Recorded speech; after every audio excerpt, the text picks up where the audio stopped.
Hola, ¿qué tal? Este es el material educativo perteneciente al módulo 4. Mi nombre es Frida Palafox. Soy nutrióloga y bueno, espero que este material sea de su agrado. Hoy vamos a ver un poquito acerca de la hipoglucemia, el pie diabético, qué hacer en días de enfermedad y qué es todo esto, y también alguna información relacionada hacia lo que es cetoacidosis. Vamos a comenzar con hipoglucemia.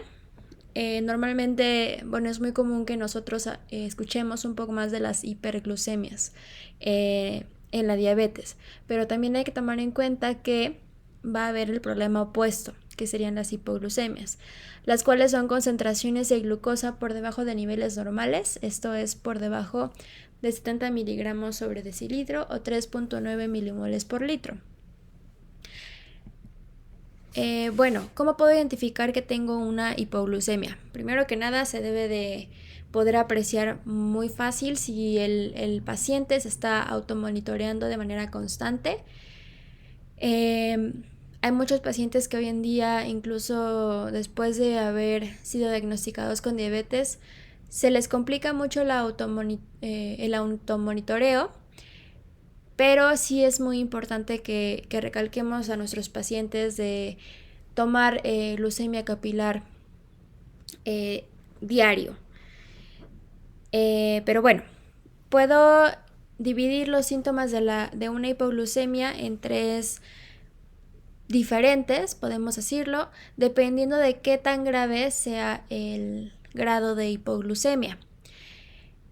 Para pacientes con hipoglucemias menores a 70 miligramos por decilitro, pero no llegando a 55, bueno, vamos a sentir hambre, es lo primero que va a pasar.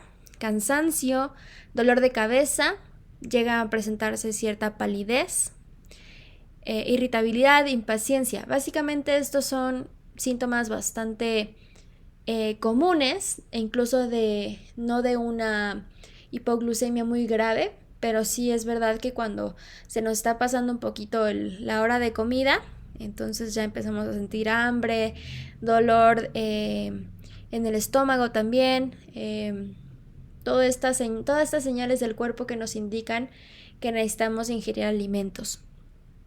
¿Qué pasa cuando estamos abajo de 55 miligramos por decilitro? Bueno, comenzamos a tener síntomas un poco más específicos. Ahí podría ser temor, palpitaciones o arritmias, hormigueo alrededor de la boca, nerviosismo, ansiedad, estremecimiento, debilidad, diaforesis. Todo esto nos puede pasar. ¿Y qué pasa en un nivel aún más grave? En el tercer nivel de gravedad ya tenemos confusión, desorientación, incoordinación motora, lenguaje arrastrado, visión borrosa, desmayo y convulsión, en el peor de los casos. Es importante que nosotros podamos reconocer cuando tenemos una hipoglucemia y que también nuestros familiares estén al tanto de estos síntomas para que pueda, en el caso de una emergencia, involucrarse un familiar y pueda ayudar al paciente con diabetes. Como vemos en el grado 3, ya son síntomas que van a imposibilitar al paciente de realizar actividades normales, incluso de poder transportarse hacia una atención médica. Entonces sí hay que estar muy al pendientes de esto, sobre todo porque si no estamos al pendientes desde el inicio, se pueden normalizar un poco estos síntomas y tal vez hacer hasta que desaparezcan y que tengamos unas hipoglucemias asintomáticas. Entonces sí es muy peligroso y hay que prestar bastante atención a esto. Tratamiento. Bueno, aquí vamos a ver dos tratamientos. La regla de los 15-15, que es la que podríamos nosotros enseñar a nuestros pacientes, y también el tratamiento a nivel hospitalario. Bueno, la regla de los 15-15 es una regla bastante sencilla que podemos comentar con nuestros pacientes y que también va a ser muy fácil de recordar para ellos. Es una regla que consta de 4 pasos.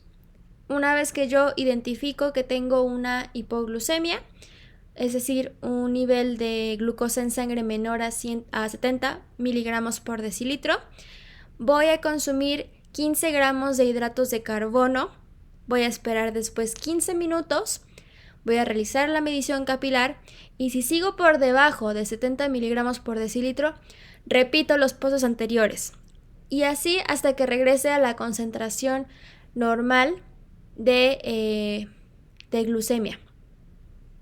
Incluso es muy fácil de poner una imagen como la que se muestra del lado izquierdo para que nuestro paciente pueda asimilarlo un poquito más y que diga, ok, 15 gramos de carbohidratos, espero 15 minutos, checo.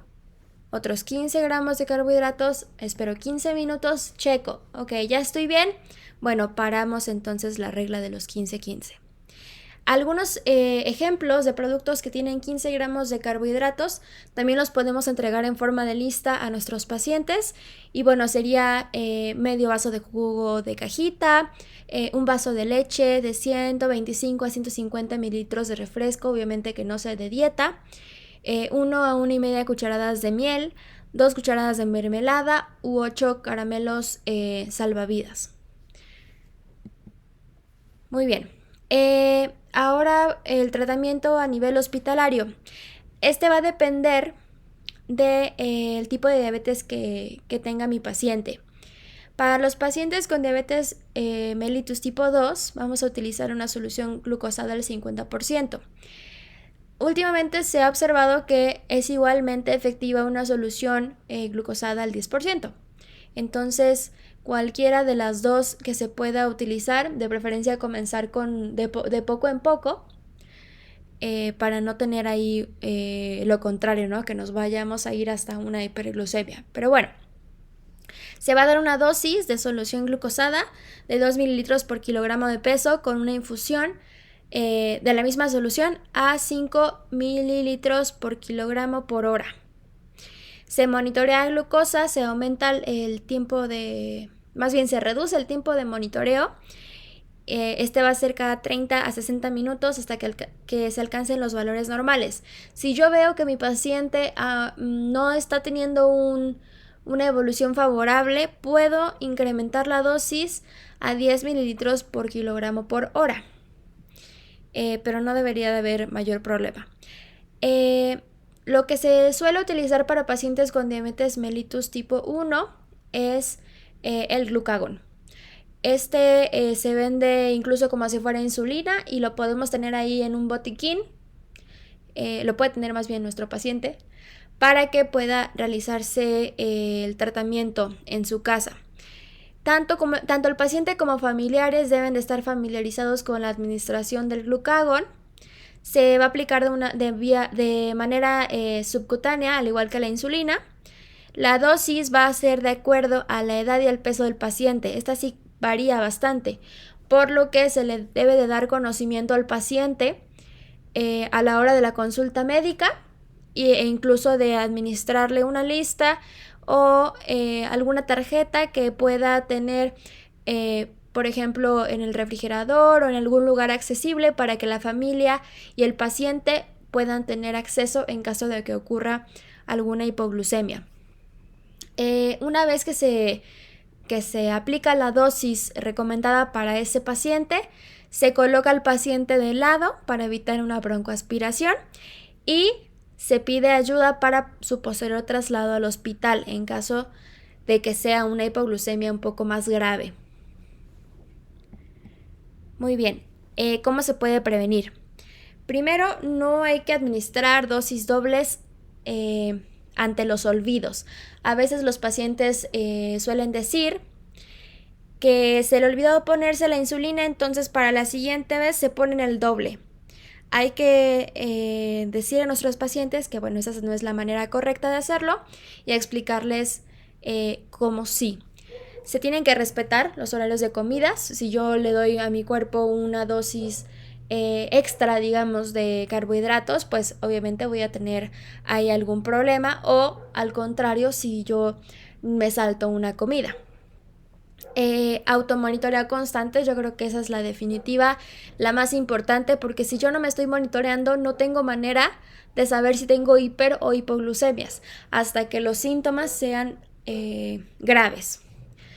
No vamos a realizar ejercicio físico no planificado con el profesional o un ejercicio físico demasiado demandante, sin previo aviso o consulta con el médico o con el profesional de la salud. Y también hay que evitar el consumo excesivo de alcohol. Muy bien, vamos a continuar con el pie diabético. ¿Qué es el pie diabético? Bueno, el pie diabético va a ser el resultado de neuropatía y vasculopatía. Esto hace que se favorezca la aparición de lesiones o infecciones en las extremidades que pueden progresar a situaciones como lo son la gangrena. Va a medirse por grados, desde el grado 0 hasta el grado 5, grado 0 siendo un paciente sin ningún tipo de laceración o de lesión, y grado 5 siendo ya un paciente con gangrena en el pie y que procede a una amputación. Esto es muy importante porque el 15% de los pacientes con diabetes pueden desarrollar una úlcera, laceración, herida, roce o cualquier tipo de alteración en el pie, pierna o mano o alguna otra extremidad en el transcurso de su enfermedad. Muy bien. Los cuidados del pie diabético. Nosotros podemos prevenir que estas laceraciones existan en el pie diabético o en el pie de la persona diabética, y esto lo vamos a hacer a través de la inspección. Esa debe de ser diaria, no importa a la hora del día que sea, pero sí que sea a la misma hora todos los días. Se pueden revisar con ayuda de un espejo en caso de que el paciente no pueda acceder tan fácil a la planta del pie. Se va a limpiar también diariamente con agua y con jabón neutro. Se tiene que secar a toques con una toalla suave y se debe de prestar especial atención al entre medio de los dedos, que no quede ningún tipo de humedad en esta parte antes de poner los calcetines. En el caso de la crema y el talco, se pueden utilizar cremas hidratantes. Se recomienda más poner en el talón que, por ejemplo, en los dedos. De preferencia, evitar la crema hidratante entre los dedos. Y si se usa talco, al revés, aplicarlo entre los dedos y no aplicarlo en los talones. Tampoco se recomienda tanto aplicarlo en zapatos o calcetines, como a veces algunos pacientes hacen, que lo ponen pues donde pueden. Después, ¿qué hacer con callos y la cuestión de los zapatos? Hay que evitar a toda costa utilizar cualquier tipo de químico para retirar callosidades o incluso retirarlos con algún tipo de navaja. Esto es porque puedo yo causar algún tipo de herida en mi pie sin darme cuenta, porque se pierde un poco de la sensibilidad en las extremidades y hacer que esta herida avance sin que yo le preste atención. También es muy importante no caminar descalzo, aunque sea en el hogar, siempre traer zapatos. También es muy normal que empecemos a sentir las extremidades un poco más frías de lo normal. Hay que optar por calcetines de lana o guantes de lana en vez de bolsas calientes o autocalentables. Igual, es muy fácil que nos podamos llegar a quemar sin darnos cuenta, y entonces por eso se prefiere. Y en el caso de las uñas, hay que cortar las uñas de forma recta y redondear las esquinas con una lija de uñas. Se tiene que acudir con un profesional en caso de que se tenga una uña enterrada. De preferencia tratar de no sacarlas por nuestra propia cuenta, porque podemos igual causar algún tipo de laceración y comenzar con lo del pie diabético. Muy bien, hay que acudir al médico si veo cambios en la sensibilidad de mi pie, si hay presencia de ampollas o heridas pequeñas o cualquier tipo de área hinchada, roja, dura, aumento o disminución en la temperatura que yo pueda notar. debemos acudir al médico. Muy bien, días de enfermedad. Son la presencia de cualquier tipo de enfermedad aguda o recurrente en personas con diabetes. Al igual que cualquier persona del mundo, los diabéticos o las personas con diabetes van a presentar diferentes enfermedades. Hay que saber qué hacer con ellas, los síntomas que puedo tener y el tratamiento adecuado. Bueno, los síntomas obviamente van a ser independientes entre sí, más bien son dependientes del tipo de enfermedad que se vaya a presentar, pero por lo general van a afectar a las hormonas glucorreguladoras debido al estrés fisiológico que se produce y me van a causar las 3 P's, poliuria, polifagia, polidipsia, aliento cetónico o olor afrutado, dolor abdominal, náuseas, vómitos, deshidratación. Y también puedo presentar hiperglucemias, cetonemia y cetonuria, es decir, presencia de cuerpos cetónicos tanto en orina como en sangre. Pero bueno, va a depender también mucho del tipo de enfermedad que se presente durante la diabetes. Del lado izquierdo puse un diagrama que está basado en la Asociación Mexicana de Diabetes y bueno, más o menos explica a los pacientes qué es lo que puede pasar y qué se debe de hacer. Es importante que podamos dar a nuestros pacientes información a través de gráficos, imágenes, todo lo que sea más visual para que ellos puedan entender de una manera más fácil. Muy bien, tratamiento específico. Depende bastante del tipo de enfermedad que se presente. Aquí hay unos ejemplos. En caso de resfriado común, no hay que utilizar descongestionantes porque contienen epinefrina y nos pueden causar hiperglucemias. Hay que evitar cualquier tipo de jarabe que contenga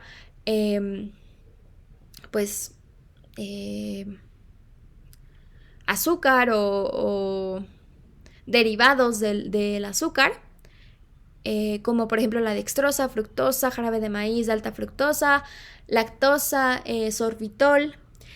En caso de los expectorantes y antitusígenos, no están contraindicados, pero tenemos que utilizarlos con cuidado. Recomendar al paciente no automedicarse, sino más bien ir al médico y que el médico pueda recetar. Mucosolvan es una buena opción porque no contiene ningún tipo de azúcar en su formulación y bueno, es ahí nada más una anotación. En el caso del estreñimiento, bueno, los laxantes pueden contener también maltodextrina, sorbitol, fructosa y sí se pueden utilizar, pero tenemos que estar conscientes de que el paciente lo está utilizando y hacer los cambios convenientes en el plan de alimentación en cuanto al conteo de carbohidratos para considerar dentro del plan el laxante. En el caso del dolor, bueno, cualquier tipo de dolor se puede recetar aspirina, ibuprofeno, naproxeno, paracetamol y todos estos. Solamente hay que prestar atención a aquellos pacientes con daño renal porque ahí, bueno, es específico que se debe de cuidar el uso de antiinflamatorios y de igual manera decir al paciente que no se automedique. En el caso de la diarrea, bueno, puede asociarse a sobrepoblación bacteriana o uso excesivo de endulcorantes como el sorbitol. Normalmente esos endulcorantes en la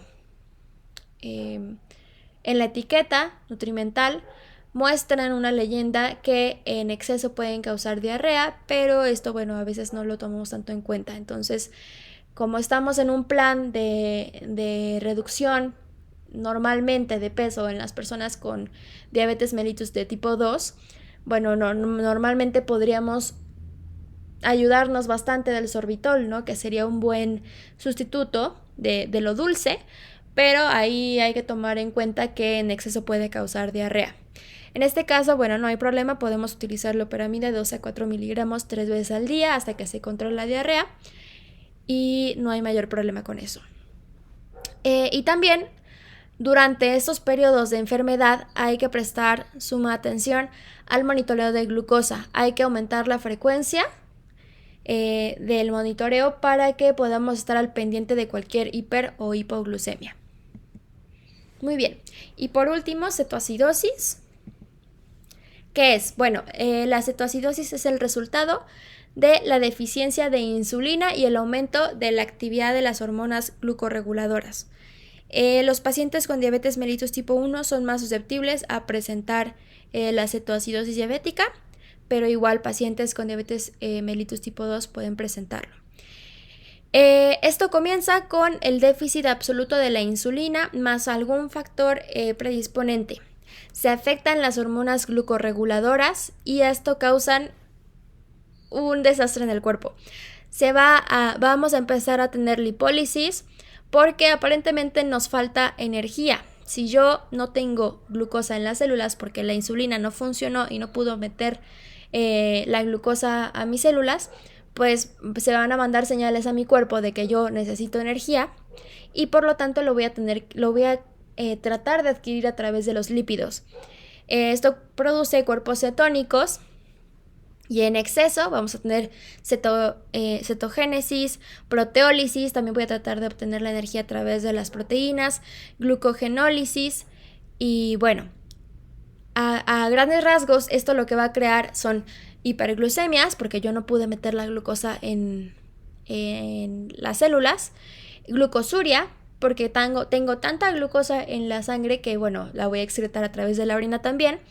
Esto me va a causar que se vaya una gran cantidad de agua con una gran cantidad de minerales y me va a resultar en deshidratación. También, como tengo tanta cantidad de cuerpos cetónicos, esto va a ser prácticamente igual a una acidosis metabólica, que sería la cetoacidosis de origen diabético. Síntomas y signos. Bueno, esto es difícil de identificar, pero voy a tener como tal sed, boca seca, piel seca, náuseas, vómitos, aliento afrutado. Voy a tener hiperglucemias con glucosa arriba de 250 miligramos por decilitro. Se puede presentar cansancio, poliuria, es decir, aumento de las veces que voy al baño a orinar. Respiración de Kussmaul. Esto es una respiración agitada, profunda, muy rápida, porque mi cuerpo está tratando de contrarrestar esta acidosis metabólica ingresando oxígeno a mi cuerpo. Cuerpos cetónicos en sangre y en orina.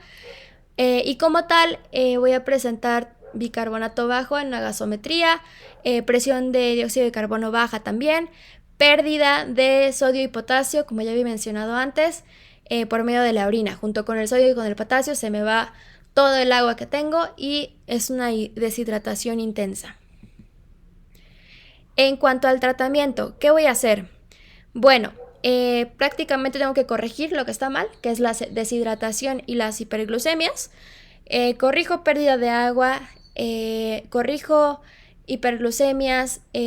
Vamos a tener un factor de corrección de insulina de 1 unidad por cada 50 miligramos por decilitro arriba, que esté mi paciente de la meta glucémica. Si yo tengo 100 miligramos por decilitro arriba de mi meta glucémica, bueno, voy a suministrar 2 unidades de insulina. Y también hay que corregir la causa desencadenante de esta cetoacidosis. Para el tratamiento hospitalario, bueno, se aumenta el monitoreo de glucosa de 1 a 2 horas, en lo que yo reparo, corrijo estos problemas, y de ahí posteriormente de 2 a 4 horas hasta que se controle por completo al paciente. Muy bien. Y eso sería todo. Espero que haya sido de su agrado. Muchas gracias.